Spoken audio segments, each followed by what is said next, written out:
Costa Rica 2050. Costa Rica 2050.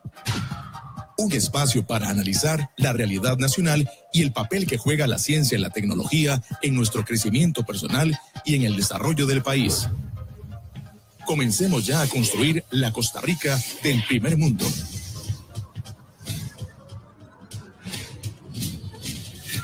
Costa Rica 2050.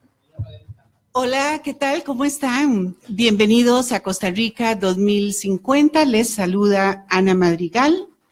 Hoy muy contenta con la visita de Eli Feinsack, presidente del Partido Liberal Progresista, y Eduardo Brenes, el vicepresidente del partido, quien también es comunicador y ha tenido pues una carrera política a nivel de alcaldías.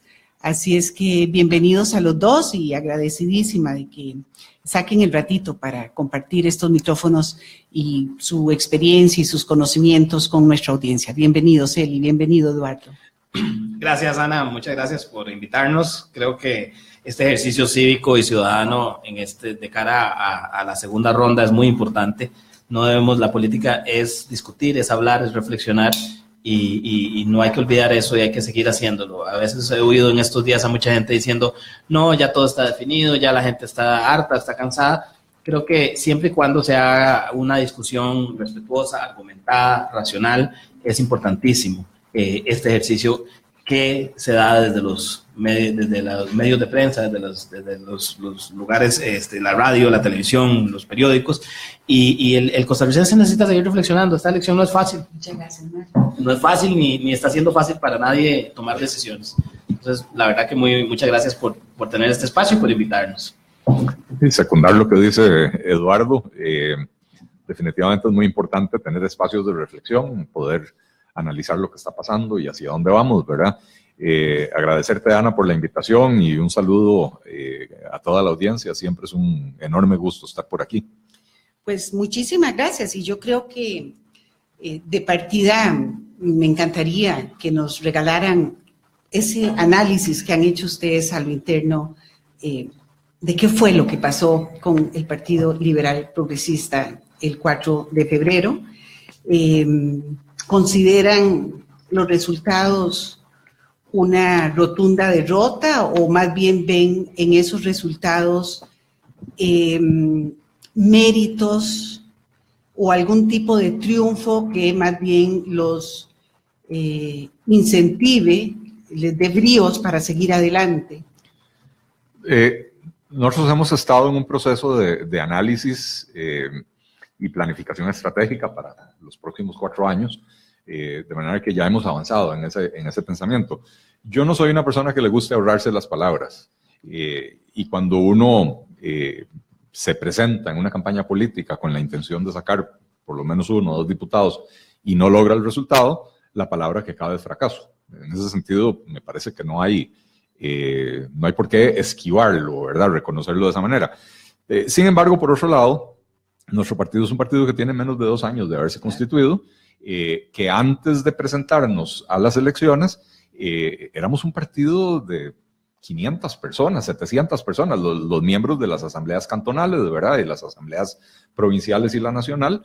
Y hoy en día, después de haber obtenido 12,000 y pico de votos en solo 4 provincias que fueron las que participamos, tenemos una base muchísimo más grande para empezar a trabajar. Y de hecho, hemos descubierto que hay un enorme nivel de entusiasmo entre estos seguidores, además seguidores en las 3 provincias en las que no pudimos presentarnos, que nos están contactando e insistiendo y presionando para que empecemos a activar también en esas provincias, de manera que el crecimiento para el partido es muy importante. No podemos perder de vista que nosotros obtuvimos la cédula jurídica casi que en la víspera. 5 días, una semana antes de que se venciera el plazo de inscripción de partidos, ¿verdad? De manera que nosotros no tuvimos el tiempo que tuvieron la mayoría de los otros partidos para organizar la campaña. También hicimos una campaña sin recursos, sin grandes donaciones, de manera que, y sin candidato presidencial, cosa que hace que el partido reciba menos atención de la prensa, lo cual, por supuesto, dificulta hacer llegar el mensaje. Y todo esto hablando de cuestiones, digamos, internas del partido. Y ya cuando vamos a analizar el entorno y nos damos cuenta que fue una campaña que se polarizó en torno a dos temas. La primera mitad, el tema de la corrupción y el cementazo, que fue prácticamente tema exclusivo hasta finales de diciembre.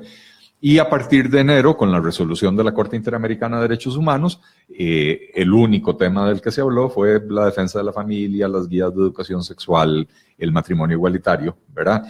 Y nuestra campaña, nuestra estrategia y nuestra propuesta política fue ser propositivos, hablar de solución, hablar de los problemas del país, dónde le chima el zapato a la gente y cuáles eran las propuestas y las soluciones que nosotros proponíamos para esos problemas.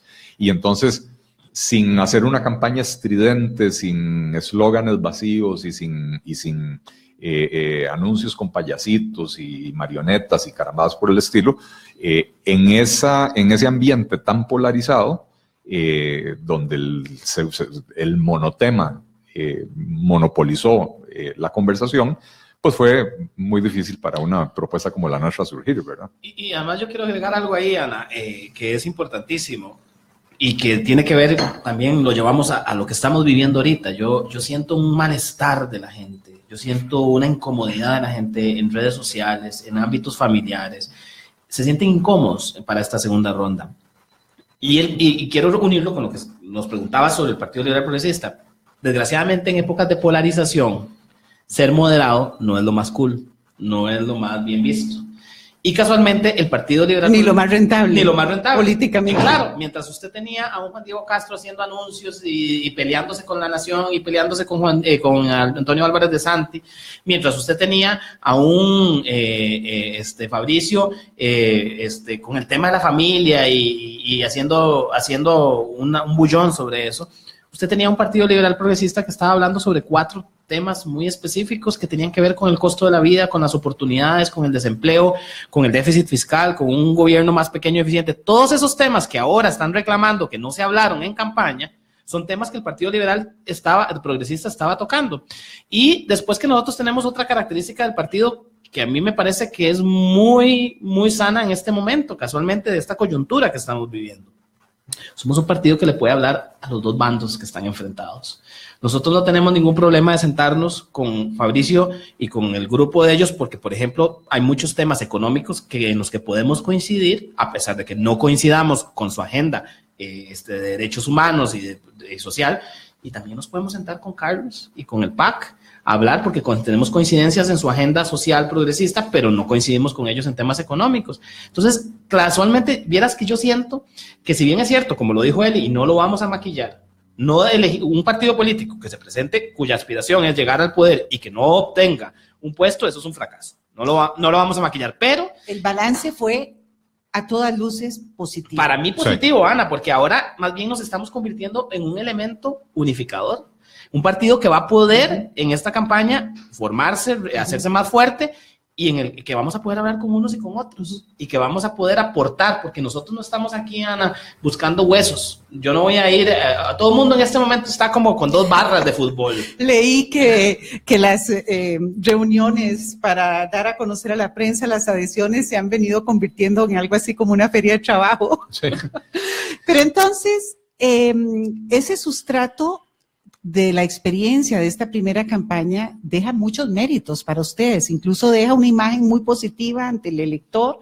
Uno lo ve en redes que hablan muy bien de ustedes, del partido, y la pregunta es, ¿van a participar en el proceso electoral de las alcaldías? Y por supuesto, la otra pregunta es si en el 2022 participarían ya con nominación también para el cargo presidencial. Sí, la intención, por supuesto, al haber creado un partido político, siempre ha sido llegar a participar con todo y en todo. Como decía en mi intervención anterior, nosotros obtuvimos cédula jurídica una semana antes del que venciera el plazo de inscripción, de manera que no teníamos mucho tiempo para organizarlo. En este momento estamos en ese proceso de planificación estratégica, tratando de determinar si nos conviene y si tenemos la estructura para poder participar en el proceso en el proceso de las alcaldías en el 2020. Yo creo que sería muy importante que nosotros podamos participar y llegar a tener representación en diferentes consejos municipales y ojalá ganar algunas alcaldías, pero de mucho va a depender de que logremos armar esas estructuras que creo que son vitales para poder participar. Y para el 2022 la intención es participar como un partido político para la presidencia y para la Asamblea Legislativa también. Ojalá convertirnos en estos 4 años en una opción viable y razonable, no solo para llegar y hacer una campaña testimonial y obtener un par de diputados, sino para que la gente nos perciba, insisto, como una opción razonable para alcanzar el poder y ojalá dejar atrás estos experimentos tan extraños que hemos estado haciendo en los últimos años, ¿verdad? Incluyendo lo que va a pasar en los próximos 4 años. Yo ahí quisiera agregar algo, que es interesante. Si usted se da cuenta, Ana, hemos venido hablando en las últimas 2 elecciones de la renovación generacional y política, y eso no se ha dado en el panorama político costarricense. Aún en esta campaña, si usted se da cuenta, usted podrá ver a un Carlos joven, sí. Usted podrá ver un Fabricio joven, pero vea qué interesante lo que se está moviendo en esta segunda ronda. Fabricio, ¿de quién se está rodeando? De toda la misma clase política, digamos, más o menos liberacionista y de la Unidad Social Cristiana y algunos libertarios, que son los mismos actores políticos de los últimos 20 años. Y por otro lado, no quitemos a Carlos tampoco. Carlos viene de un partido cuyos personajes o las personas que están también han estado durante hace mucho tiempo en el panorama político. Otón Solís tiene desde los años 80 de participar en el sector político. Luis Guillermo Solís, ni hablemos. Víctor Morales Mora, que quedó electo como diputado ahorita, es un político de larga data. Entonces, si usted se da cuenta, el Partido Liberal Progresista tiene un amplio margen para crecer y realmente nosotros, yo creo, cuando nosotros nos formamos, nosotros no nos vimos como un partido para el 2018. Primero que todo, nosotros nos vimos como un partido para los próximos 50 años. Nosotros queríamos, Costa Rica se merece que hayan partidos políticos en este momento, Ana, que sueñen una Costa Rica de futuro, no que se formen o que sigan nada más montando la burra para ver lo que viene. Nosotros, usted me dirá, no logramos esta primera meta tal vez de elegir a alguien en el 2018, sí, pero es que nuestra meta va más allá. Y casualmente nos va a dar tiempo. Pero además constituyeron una bocanada de aire fresco. Era ya el simple hecho que ustedes irrumpieran en el paisaje electoral del país ya per se era un aporte interesante. Y irrumpir aportando, que eso es lo más interesante. Dígame usted, ¿qué partido nuevo, a diferencia del Liberal Progresista, ha tenido tanta participación en la reflexión de temas, en el debate de los temas nacionales? No fue Eli Feinsack, aquí presente, quien puso el tema de las pensiones en el debate nacional cuando nadie estaba hablando de eso hace un año. Ve qué interesante. Un partido interesante, nuevo. Voy a dejar planteada la pregunta en la mesa antes de ir al corte comercial.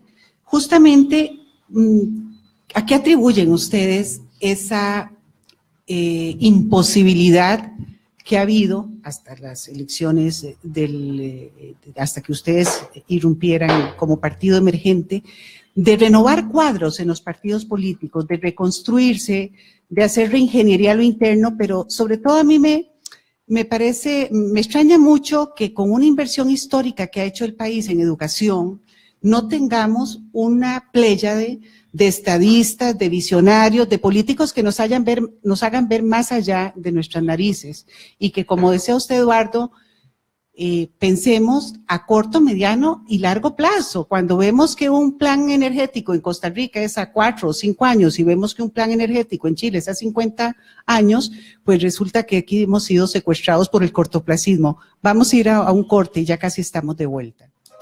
Radio Centro le invita a escuchar Costa Rica 2050. Costa Rica 2050. Un recorrido a través de la actualidad nacional y una oportunidad de descubrir cómo la ciencia y la tecnología nos conducen hacia una nueva civilización. De lunes a viernes a las 9:30 de la mañana en Radio Centro 96.3 FM. Costa Rica 2050. Costa Rica 2050. Conocimiento e innovación rompiendo barreras.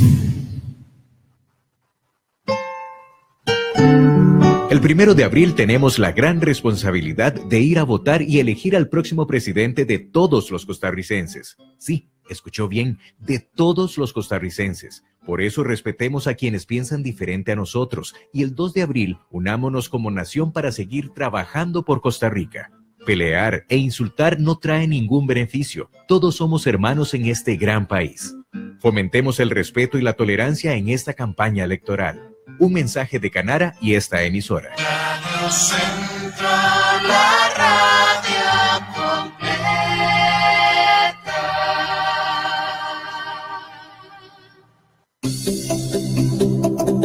Ciencia y tecnología para asegurar el desarrollo de Costa Rica en el año 2050. Costa Rica 2050. Estamos de vuelta en Costa Rica 2050, hoy conversando con Eli Feinsack y con Eduardo Brenes, presidente y vicepresidente del Partido Liberal Progresista.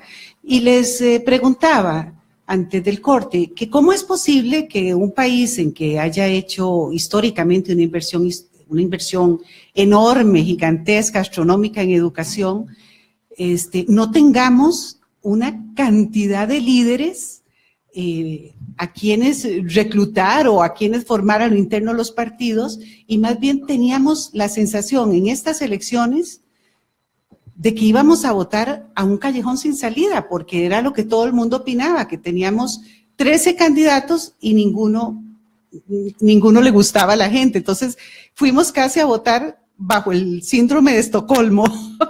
Y eso no debería ser así en un país donde se ha apostado por la educación desde hace muchísimos años. Sí, bueno, yo creo, Ana, que eso es un triste reflejo de lo que se hizo con la educación de este país, porque si bien hemos hecho una inversión enorme, la inversión se hizo en cantidad, no en calidad. Desde hace más o menos 20 años, 20, 22 años, que fue cuando empezamos en este proceso de llevar la inversión en educación del 4% del PIB, que estaba al 8%, de esos 4 puntos que se incrementó el gasto, y hablo del gasto a propósito, porque uno debería hablar de inversión cuando es educación, pero la plata se gastó, no se invirtió. Se fue por la cañería. De esos 4 puntos, 3 puntos se fueron en incrementar la planilla e incrementar los salarios de los funcionarios del Ministerio de Educación. No solo eso, sino que creció más la planilla administrativa que la planilla educativa del Ministerio de Educación.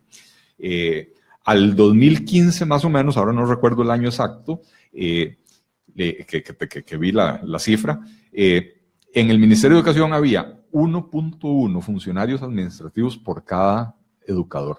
Eso quiere decir que usted para tener un maestro necesita más de un administrativo. O sea, una locura. Es como que usted tuviera una fábrica con 150 empleados administrativos y 150 empleados de producción. Y nada más para interrumpirte en una cosa, y eso sin contar que la pirámide demográfica ha ido variando y que ahora cada día tenemos menos estudiantes. Se nos acaba el bono demográfico. Exactamente, entonces, digo yo, también sí. Eso uno no entiende cómo se ha dedicado más dinero con menos estudiantes y resulta que no nos da. Sí. Ahí está, esos 3 puntos de los 4 que ha subido la inversión se fueron a mejorar los salarios, que más que se duplicaron en términos reales los salarios en el Ministerio de Educación, y a incrementar el tamaño de la planilla del Ministerio de Educación, dejando solo un punto porcentual para otras cosas como reforma educativa, inversión en infraestructura, etcétera, ¿verdad? Entonces, por supuesto, lo dijo muy bien Ricardo Hausmann, que es un economista venezolano que es profesor en Harvard. Vino a Costa Rica hace un par de años y dio una serie de charlas, y yo estuve en una de ellas, y donde se habló específicamente de la educación, y él decía, si me hubieran dicho que el objetivo era mejorar el promedio de calificación de los estudiantes costarricenses en las pruebas PISA, que son las pruebas internacionales de evaluación de estudiantes que administra la OCDE, ¿verdad? Y si me hubieran dicho que el objetivo era mejorar el promedio en 7 puntos, se lo compro. Dice, pero desde el momento en que me dicen que el objetivo es gastar el 8% del PIB en educación, ya yo sé que la cosa está mal, porque el objetivo no es mejorar la educación, el objetivo es gastar la plata en educación. Y que pudiéramos digamos, utópicamente subirlo a 10 o al 12% del PIB es botar esa plata, echarla se lo traga el sistema. Es que hay que preguntarse, uno tiene en políticas públicas, uno no tiene que tener, las políticas públicas, las instituciones y los presupuestos no son fines en sí mismos. Tenemos que entender que los presupuestos y las políticas están hechas para que le tengan impacto en los ciudadanos. Entonces, cuando yo oigo decir a tanta gente, porque se lo digo desde todo el espectro, todo el mundo dice, el 8% de educación, es que hay que gastar más en educación. Y yo pregunto, ¿gastar para qué? Esa es la pregunta que nos deberíamos hacer, porque tal vez nos demos cuenta que no sea necesario el 8, sino el 10 o el 12, o que tal vez lo que necesitemos es el 5 o el 6. No lo sabemos, porque nunca ese parámetro del 8 no responde a nada. Los políticos somos los primeros que tenemos que volver a tomar decisiones basadas en hechos, no en ocurrencias. Y volviendo a la pregunta que usted decía de ese cambio generacional y de que no pensamos a largo plazo y de ese cortoplacismo, Eli mencionaba el tema educativo, pero hablemos también, por ejemplo, en materia energética. ¿Qué se ha hablado de esta campaña? ¿De cuál va a ser nuestra matriz energética para el futuro? ¿Qué hemos hablado, por ejemplo, en el tema laboral? Por ejemplo, sí, hablamos de desempleo y decimos que hay que crear más empleo, pero no sabemos o no nos ponemos a reflexionar que nos viene un tema laboral muy grande con todo lo de los trabajadores autónomos, con lo de la inclusión de la robótica en las labores cotidianas para el futuro. Las pérdidas masivas de puestos de trabajo. Que puestos de trabajo que se van a perder, que yo siempre he creído, Ana, eso se acomoda por otro lado y siempre van a ver, pero esa transición es dolorosa. Y pero hay que prepararse. Hay que prepararse, por ejemplo. Y usted no encuentra en el Ministerio de Trabajo aquí un estudio nadie con pensando sobre relación a eso. Por ejemplo, digamos, le pongo solo un ejemplo muy pequeño y muy específico. El tema de los carros autónomos. O sea, vamos a llegar a un momento en que no va a haber necesidad de un conductor en los carros. ¿Alguien se ha puesto a pensar o a cuantificar cuánto es la fuerza laboral de Costa Rica que se dedica a manejar camiones, carros repartidores, transporte público? Y que cuánto va a significar eso, sacar a esas personas del mercado laboral cuando empiecen a entrar los carros autónomos, y a dónde los vamos a poder acomodar, o qué estamos haciendo en capacitación para que estas personas se puedan reacomodar en otras áreas que sí van a ser necesarias. ¿Alguien está haciendo ese estudio en el Ministerio de Trabajo? No lo están haciendo, Ana. Y eso son de las cosas que yo creo que para eso estamos los políticos, para pensar a futuro, no para estar pensando en el corto plazo. De hecho, es un tema que deriva, bueno, se puede insertar en muchos capítulos, pero que es un tema, todo este desarrollo de la inteligencia artificial que deriva en automatización y la robotización de los puestos de trabajo, son tecnologías disruptivas, hijas de la revolución científica y tecnológica, ¿verdad? Exponencial. Y los capítulos de los planes de gobierno en ciencia y tecnología fueron raquíticos, desfasados, como que fueron corriendo a redactarse algo porque había que meter un capítulo de ciencia y tecnología que sigue siendo en nuestro país el sector cenicienta. Pero vea usted, le voy a poner un ejemplo especificísimo. El tema del expediente digital, por ejemplo, en la caja. Décadas. Y sabe que en el fondo que está una clientela que es todos los empleados de la caja que trabajan en archivo, que les ha costado ver a dónde los van a ubicar, porque ellos se encargan son archiveros, o sea, ponen los expedientes, los mueven de un lugar a otro, cuando el expediente electrónico les va a hacer perder su trabajo, pero nadie se quiere atrever a tomar la decisión.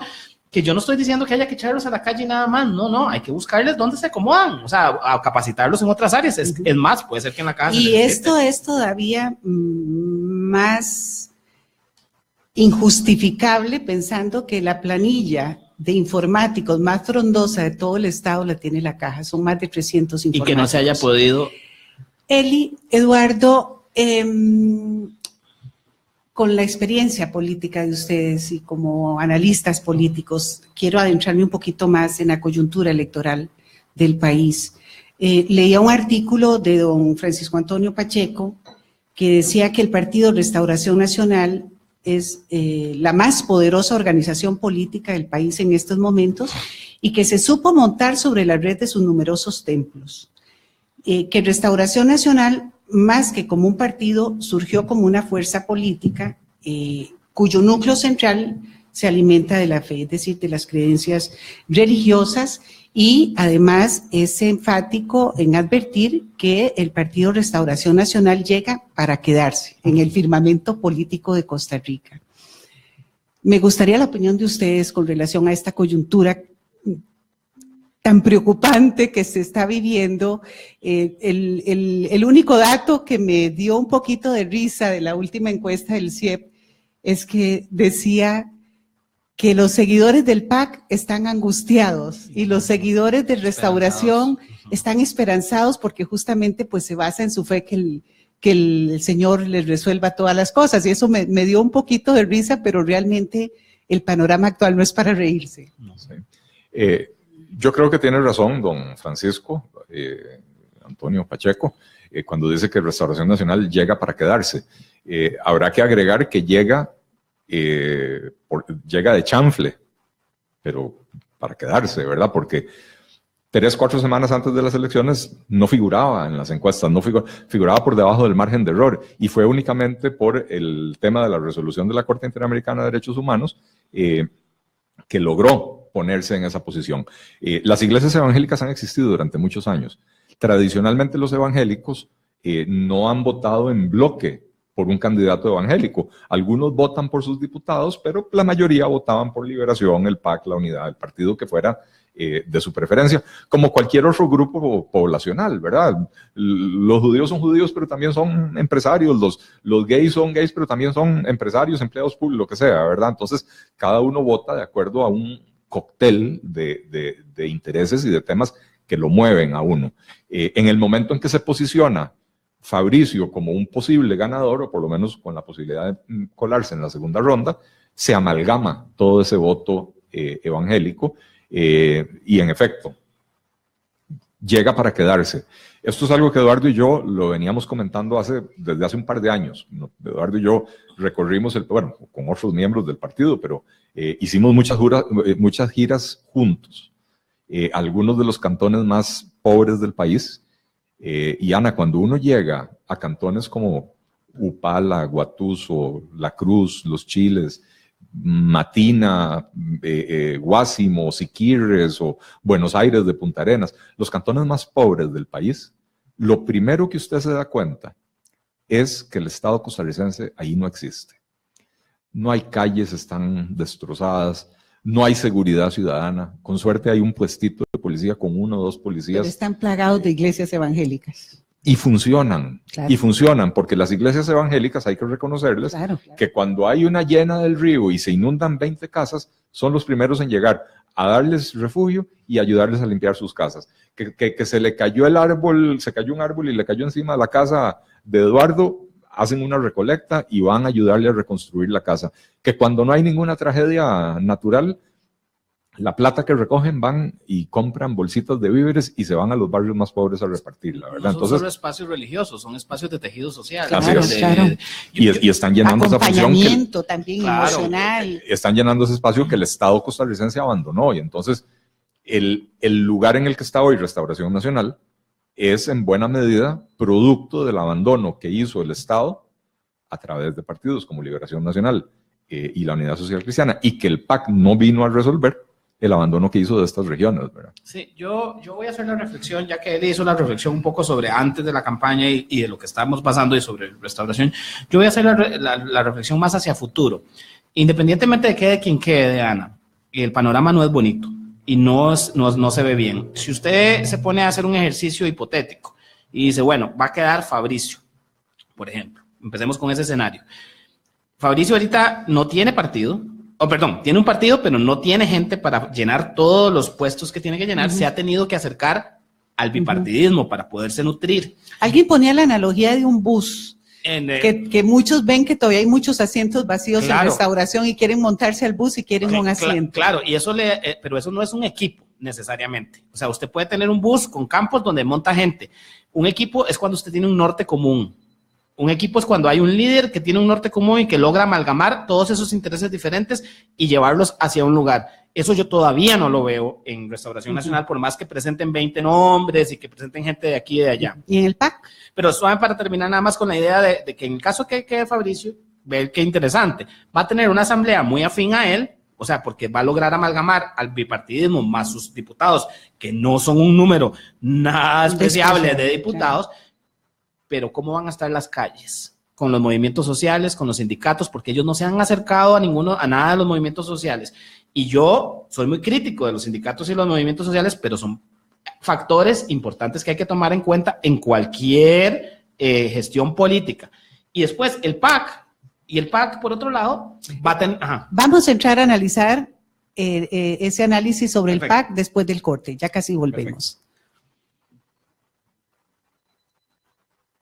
Le invita a escuchar Costa Rica 2050. Un recorrido a través de la actualidad nacional y una oportunidad de descubrir cómo la ciencia y la tecnología nos conducen hacia una nueva civilización. De lunes a viernes a las 9:30 de la mañana en Radio Centro 96.3 FM.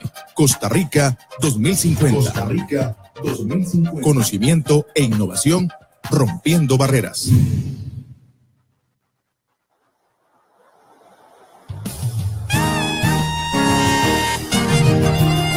Vamos a la playa en familia, no la ensucie, vamos a reciclar. Este verano está en sus manos. Es mejor prevenir. Radio Centro, la radio completa. Radio Centro, la radio completa.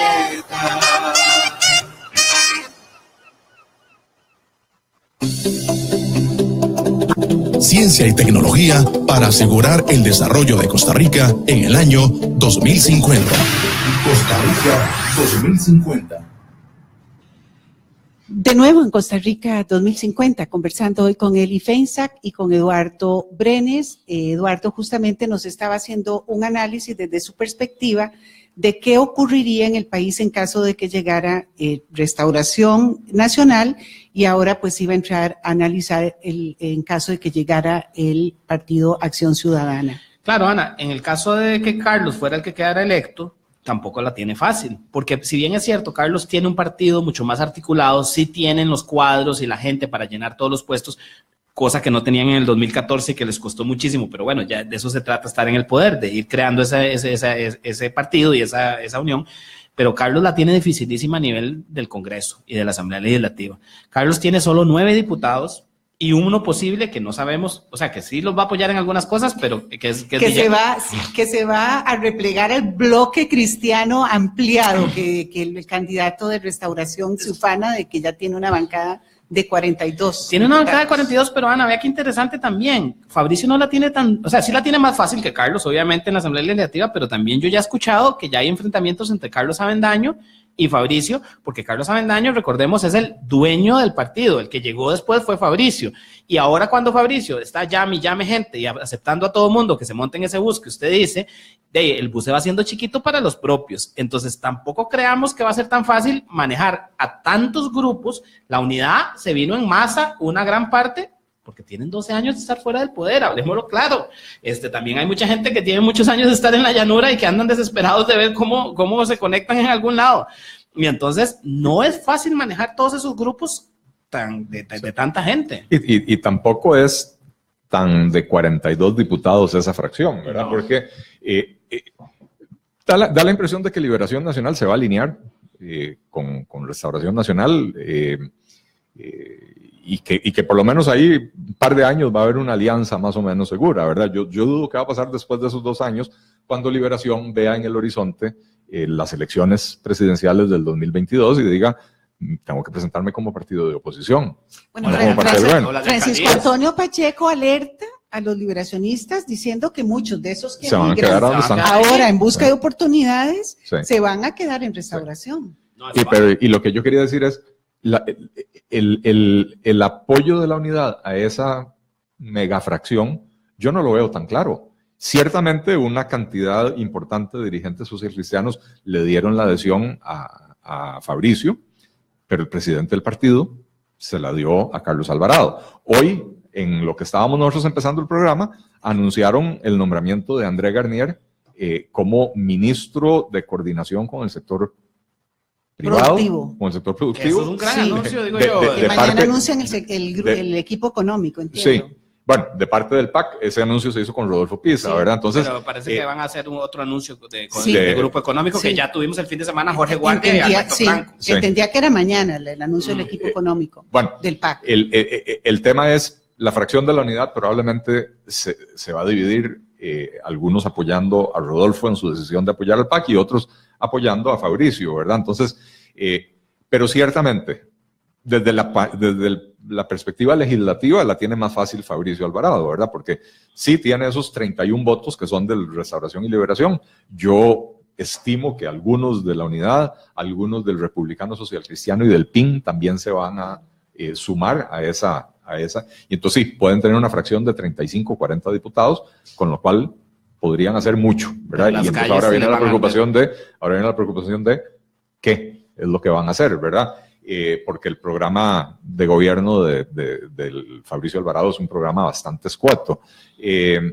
Pero sí, el tema social, los sindicatos ya prácticamente anunciaron que se van a tirar a la calle desde el 1 de mayo, sobre todo si gana Fabricio Alvarado, ¿verdad? Ya hay tambores de guerra. Ya hay tambores de guerra y yo creo que no le van a dar tregua a los 4 años si llega al gobierno. De manera que el panorama no es fácil para ninguno de los dos. Si Carlos Alvarado gana, como dice Eduardo, va a gobernar en absoluta minoría, con 10 diputados. Si Fabricio gana, va a tener una fracción bastante más sustancial en tamaño, pero con una oposición social muy importante, ¿verdad? Y ahí, en eso, perdón, Ana, y en eso de la oposición social, yo creo que los empresarios de este país que están apostando muchísimo por Fabricio, y yo los entiendo, o sea, yo entiendo la lógica de ellos, tienen que pensar que aquí no se puede gobernar solo del lado de los sindicatos ni del lado de los empresarios. Nos guste o no nos guste, más un lado o el otro, tenemos que tomar en cuenta a los del otro lado. Yo entiendo la lógica de ellos, pero he oído argumentos tan ridículos propios de la Guerra Fría, o sea, Hablar de prácticamente chavismo, comunismo. chavismo, que el comunista come chiquitos, que no lo vimos ni siquiera en estos 4 años que están ya concluyendo. Eli, quería preguntarle, esas figuras emblemáticas del equipo económico que se subieron al bus del bipartidismo tradicional, a quienes muchas personas les atribuyen una buena cuota de culpabilidad de algunas de las situaciones más serias de la economía del país, incluyendo la desigualdad, ¿podrían los costarricenses dormir tranquilos porque ese equipo económico del bipartidismo tradicional apoya a Restauración Nacional? Porque incluso leí un artículo de Eduardo Brenes, que nos acompaña hoy, donde planteaba una dicotomía de opiniones y de criterios entre Luis Mesalles y Gerardo Corrales. Entonces, de entrada es un equipo económico que todavía no está de acuerdo en muchas cosas y más bien presagian una torre de Babel una vez que entre el gobierno, un posible gobierno de restauración. Sí. Es indudable que economistas muy competentes le ofrecieron la adhesión a Fabricio Alvarado, pero efectivamente hay diferencias de visión importantes entre ellos, y entonces al no haber un programa común al que ellos se hayan adherido, es difícil entender para dónde va la cosa.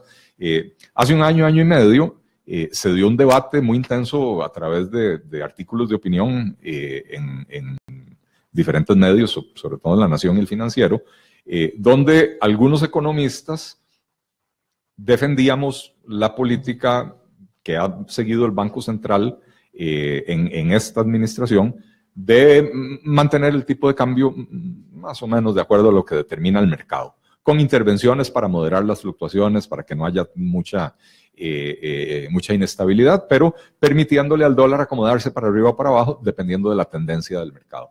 Gerardo Corrales fue el que lideró el bando contrario, el bando que decía hay que devaluar, hay que, a pesar de que el mercado esté presionando el dólar para la baja, más bien hay que devaluar, hay que presionarlo para arriba, para favorecer al sector exportador, para dinamizar la economía.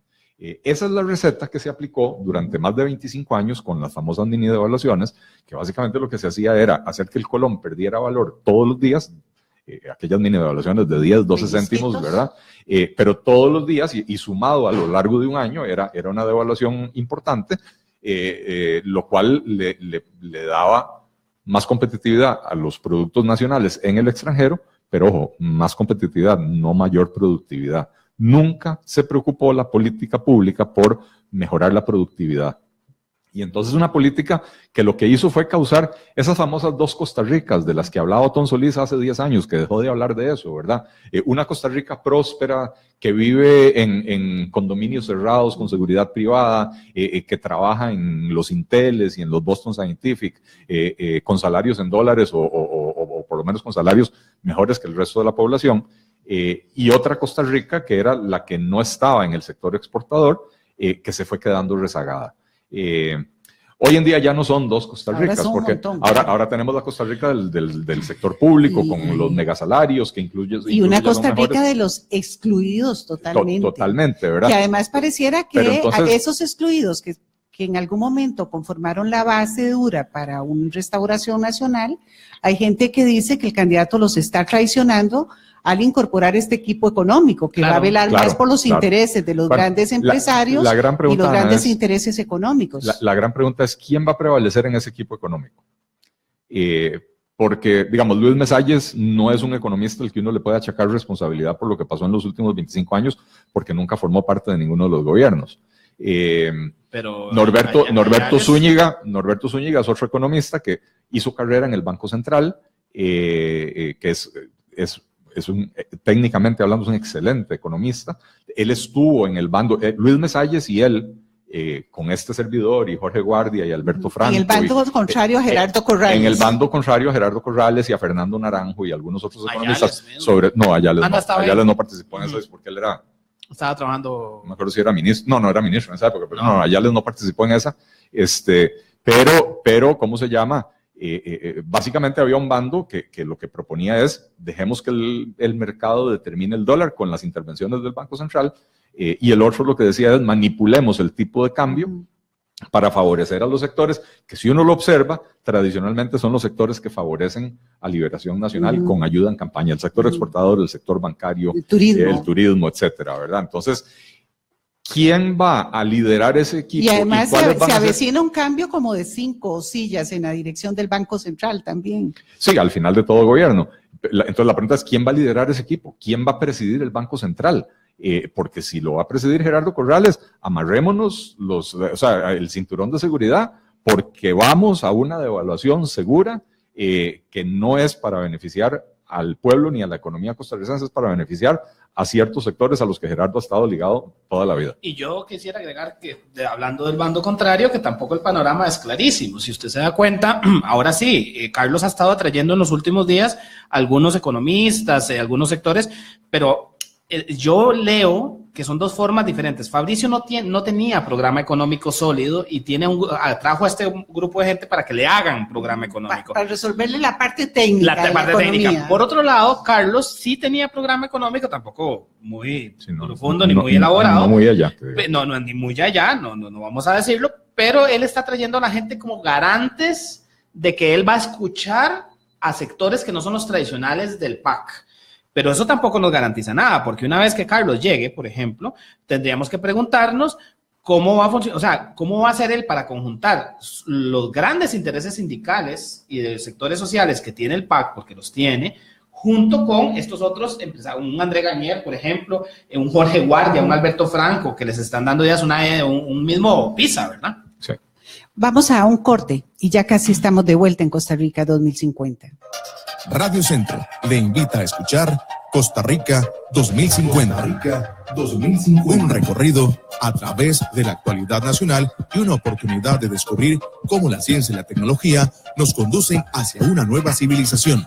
De lunes a viernes a las 9:30 de la mañana en Radio Centro 96.3 FM.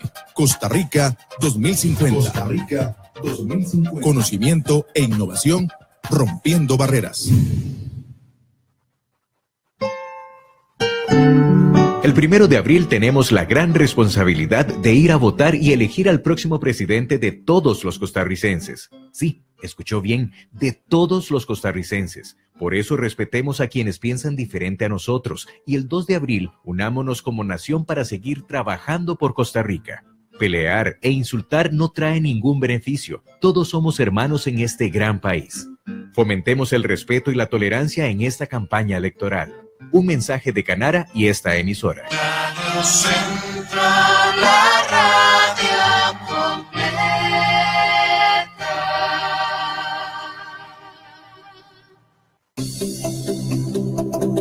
Ciencia y tecnología para asegurar el desarrollo de Costa Rica en el año 2050. Costa Rica 2050. Estamos de vuelta en Costa Rica 2050. Hoy con Eli Feinsack y Eduardo Brenes del Partido Liberal Progresista. Eli, estos, digamos, avances que se han promovido en las últimas semanas con el fin de solucionar un poco la insuficiencia fiscal del país, hoy leí un artículo justamente de Carlos Hidalgo, en que decía que, de Cato, que decía que el impuesto del valor agregado, el IVA, que cuenta con el apoyo de los dos candidatos y con la mayoría de los partidos representados en la próxima Asamblea Legislativa, más bien va a tener un gran impacto negativo en la economía y que encarecerá el costo de vida, que en Japón ponía él el ejemplo de un impuesto similar, de apenas un 5 a un 8%, no como el de aquí, que está, bueno, ahorita lo están considerando en un 13%, que en Japón generó en el 2014 una verdadera recesión. Entonces, ¿es necesario meter más impuestos para solucionar la grave crisis fiscal? ¿Es necesario más impuestos y esos impuestos a quién terminan? Pareciera que terminan perjudicando más bien a las clases menos favorecidas del país. ¿Cuál es su opinión? Nosotros hemos venido advirtiendo como partido, y yo personalmente en mis artículos desde hace 3 años, que había que equilibrar las finanzas públicas y que todavía estábamos a tiempo para hacerlo por la vía de la contención y el recorte del gasto. Y la razón por la que argumentamos eso es cuando usted analiza cómo se gestó el déficit fiscal. Y usted ve que en el 2008 Costa Rica tuvo un pequeño superávit, 2007 y 2008, los 2 años Costa Rica tuvo un pequeño superávit. Y a partir del 2009 se empieza a disparar el déficit fiscal. Y lo que sucedió en estos 10 años fue que el gasto público creció en 6 puntos del PIB. Pasó de representar menos del 15% del PIB a representar 21% del PIB, el gasto público. Mientras que los ingresos, que andaban por ahí del 15%, ahora andan por el orden del 14,5%. O sea que los ingresos cayeron un poquitito, pero el gasto fue el que se disparó. Y si usted suma 6%, 6 puntos que subió el gasto, medio punto que bajaron los ingresos, y ahí usted tiene el déficit fiscal explicado, 6,5 puntos, ¿verdad? Que es por donde andamos. Entonces, si el problema se dio... Se disparó en 2 gobiernos liberacionistas y en el gobierno del PAC. Sí, es una responsabilidad conjunta. Es una responsabilidad compartida, no se trata de asignársela solo a uno, ¿verdad? Porque, como dije yo en un artículo recientemente, el déficit fiscal todos los años vuelve a 0. El 1 de enero empieza en 0 y se empieza a acumular a lo largo del año. Entonces, cada año hay una responsabilidad de lo que se hizo con el manejo de las finanzas públicas. Entonces, nosotros lo que decimos es, si el problema fue que el gasto creció desmesuradamente, la solución principalmente debería venir por el lado del recorte del gasto, ¿verdad? Desgraciadamente ya llegamos a una situación casi límite, donde estamos muy cerca de caer en una crisis económica importante disparada por la crisis fiscal. Básicamente los pasos son: usted deja que el déficit fiscal crezca irresponsablemente, 10 años no toma medidas para moderarlo, acumula deuda pública, llega a un punto donde esa deuda pública, ¿por qué acumula deuda pública? Porque cada vez que usted gasta más de lo que le ingresa, tiene que pedir un préstamo para poder hacer ese gasto, ¿verdad? Como comprometerse con la tarjeta. Exactamente. Entonces, llega un punto donde ya esa deuda pública es tan grande que las personas que le prestan a usted la plata, que pueden ser bancos internacionales, organismos financieros o individuos que compran bonos que emite el Estado costarricense, empiezan a perder confianza de que el Estado costarricense pueda repagar esa deuda.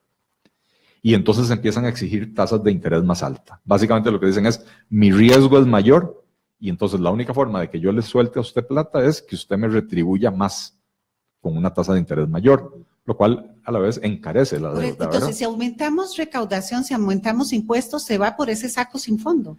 El problema que tenemos hoy en día es que si usted aumenta los impuestos y no recorta los gastos y no le pone un tope a los disparadores del gasto, que los disparadores del gasto son básicamente elementos que hay en el presupuesto nacional que hacen que el gasto crezca de manera automática, no, sin que usted tenga que mover nada, el gasto crece todos los años.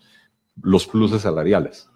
Porque si usted decreta un aumento salarial del 0%, el salario de los funcionarios públicos igual crece porque se le agregan las anualidades y el otro montón de incentivos, ¿verdad? Todo ese entramado de privilegios al que usted hace mención en sus análisis y sus artículos. Es correcto, correcto. Y entonces, perdona, y termino la idea.